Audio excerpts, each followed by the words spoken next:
Nicolas Winding Refn, Charles Melton, happy to meet you for this film. Amazing, I was hypnotized, Her Private Hell. There's not a single person that is like you.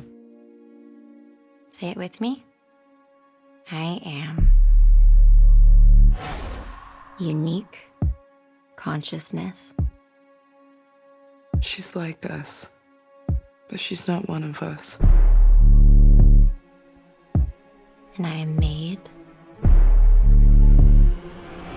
of stardust.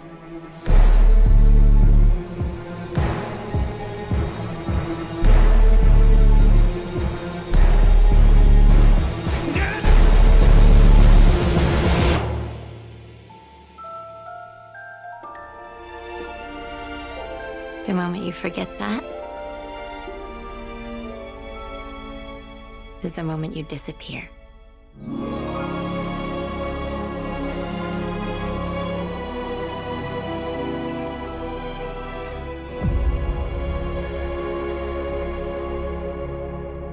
Yesterday you introduced the film at the movie theater at the Olympia, and you said that you died for 25 minutes and then came back to the movie. What happened? I had what's called a leaking heart, which means that the blood runs backwards and you die. So in that process, I had to get rejuvenated, become like RoboCop. And I was lucky enough to be brought back. And in the relationship with movies and cinema, what happened? You felt something? Well, I mean, I'd come to the end of the line before I died, like I had nothing left I wanted to do. And that obviously opens up a depressing stage of one's life when I don't know what to do with whatever I have inside of me. And dying was like an opportunity to be reborn and start over again, as almost like the past never happened. So that's why I'm every day very happy. Yeah, very refreshing. Charles, would you call this film a fairy tale?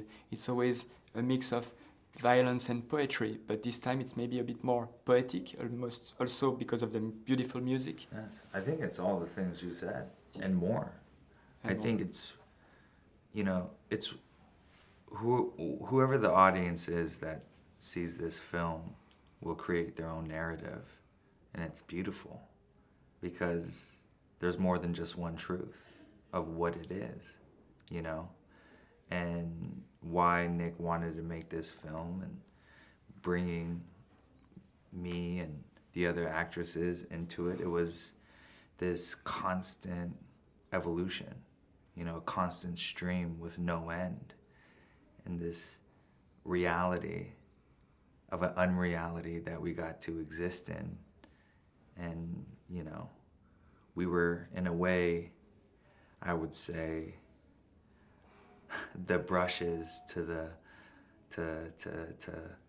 Nick's world, you know, and he would change things. Things would, you know, he shot in chronological order, which kind of, as an actor, it's so liberating and freeing. You're not shooting the end or something ahead of the moment, because who knows what this moment would lead to next. And when you're shooting in order, it just allowed this organic thing to be revealed because, and for me, I'm in constant discovery. Day one is gonna feel different than the end. So if I'm filming the end on my day 4, it kind of takes you out of it. So then you're almost playing an idea instead of existing in the moment. So. And what a tribute to cinema, am I right? Because I saw so many references to 2001, the Power Rangers, I think, but also superhero movies. I mean, usually there is always Lynch or Argento somewhere, but for the first time I felt like there were some references even to your own movies. Is it true? Is it on purpose?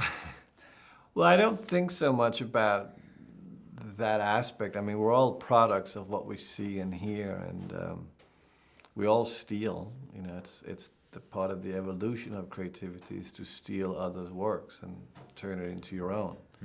So for me, there's no real rhymes or reason. It's just what would I like to see, and I was very fascinated by objects and the idea of objectification and fetishization of things, and so that became my first kind of desire to objectify the idea of Private K's wearing a uniform, and Candy Floss are uniforms, and everything is uniforms, and the clothes on the girls are uniformal, and they're very larger than life. Everything is about unreality, and I find that much more fascinating.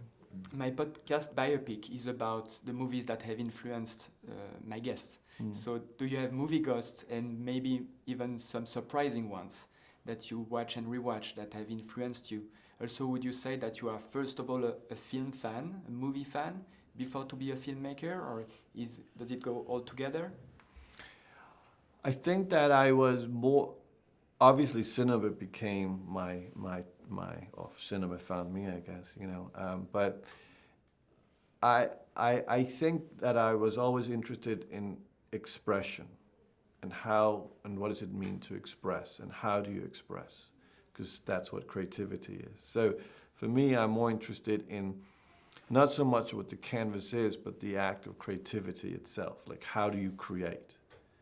And that's if I'm sitting, building Legos because I'm bored, and I fulfill my desire through that, is equally as satisfying as coming on set or writing or whatever. It's the idea of the creative aspect that I'm fascinated by. And can we finish just by saying, both of you, what is your favorite movie theater where you would go in the whole world? I love the Vista Theater. And I live next to it. Oh, yeah. And I live in front of the 101 Diner. So you made me Wow. love LA. Yeah. No But way. your favorite movie theater? I think my favorite movie theater is my mind, because that's where I see everything. But I love movie theaters themselves, and I love everything that has history.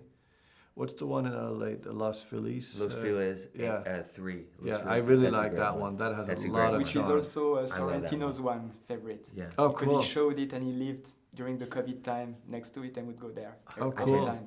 I changed my answer. Los Feliz 3. Los That's mine Feliz too. 3. Nice meeting you guys. Yeah. Thank you so much. Thank you.